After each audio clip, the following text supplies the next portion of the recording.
And our Chandler Mack joins us now from Jacksonville. And Chandler, what more can you tell us about the Gamecocks' high-profile number 7?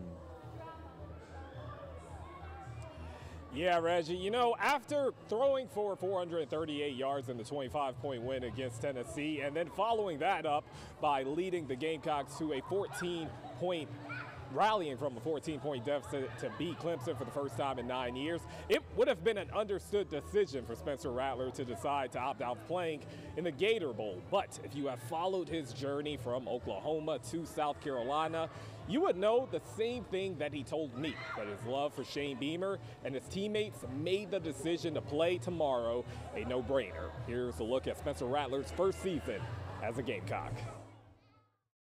It was important for me because, you know, Coach Beamer has been great to me all year. For him even bringing me here, it was a blessing. So the least I could do was play in the bowl game. So I had to do it for him, the coaching staff, and obviously the players as well. Around this time last year, Spencer Rattler's college football career was at a crossroads. Despite posting a 15-2 record as a starter with the Sooners, Rattler was benched in his final season in Norman and traded in his crimson and white colors for garnet and black, becoming one of the biggest signees in Gamecock history. I feel totally just refreshed, you know, to be at a new university, a great university like this. You know, I feel a sense of, you know, I'm very comfortable here. While Rattler may have been comfortable in Columbia, his play on the field through the first 8 games reflected the opposite. He had just 7 touchdowns and 9 interceptions during the Gamecocks' 5-3 start. You know, it's just part of the game, you know, especially being a quarterback and, you know, being in a new system with a new team, new coaches, and, you know, but we got through it. We won the big games that mattered.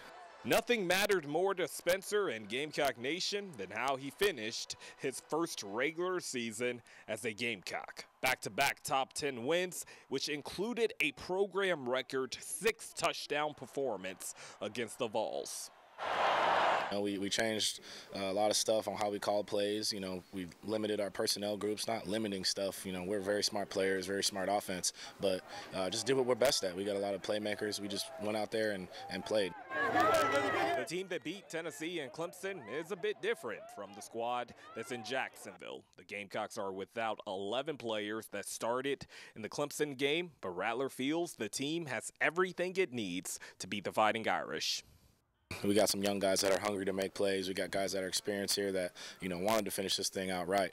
So, you know, we're excited about the opportunity. It's a big bowl game, and, you know, we're going to go make South Carolina proud.